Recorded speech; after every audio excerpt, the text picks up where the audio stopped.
शिव पुराण कथा कहानी के पीछे क्या विज्ञान? क्या शिव का महत्व सिर्फ सांस्कृतिक है या फिर इस भस्म से सजे योगी देवों के देव महादेव के अन्य पहलू भी हैं? हिंदू संस्कृति में पुराणों की चर्चा खूब मिलती है। इन्हीं पुराणों में से एक है शिव पुराण। तो क्या इस पुराण में सिर्फ कहानियां या कहानियों के जरिए कुछ और बताने की कोशिश की गई है? जिस विशाल खालीपन को हम शिव कहते हैं वह सीमाहीन है, शाश्वत है, मगर चूंकि इंसानी बोध, रूप और आकार तक सीमित होता है, इसलिए हमारी संस्कृति में शिव के लिए बहुत तरह के रूपों की कल्पना की गई।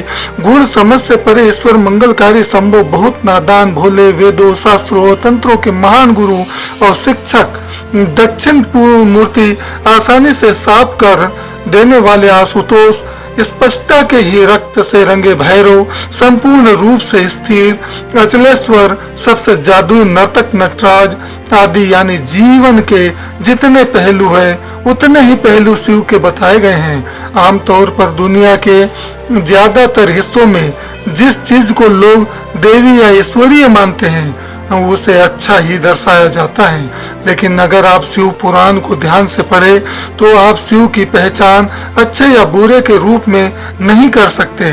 वह सब कुछ है, वह सबसे बदसूरत है, वह सबसे खूबसूरत भी है, वह सबसे अच्छे और सबसे बुरे हैं, वह सबसे अनुशासित भी है मगर पियक्कड़ भी। उनकी पूजा देवता, दानव और दुनिया के हर तरह के प्राणी करते हैं।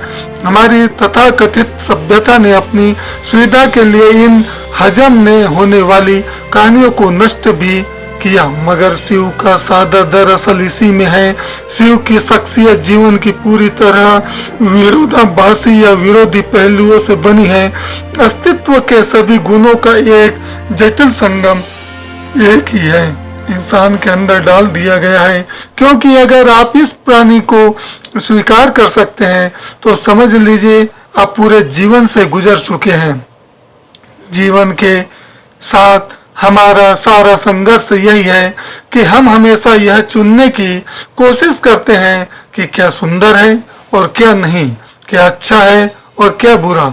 लेकिन अगर आप इस एक शख्स जो जीवन की हर चीज को एक जटिल संगम को और स्वीकार कर सकते हैं तो आपको किसी से कोई समस्या नहीं होगी।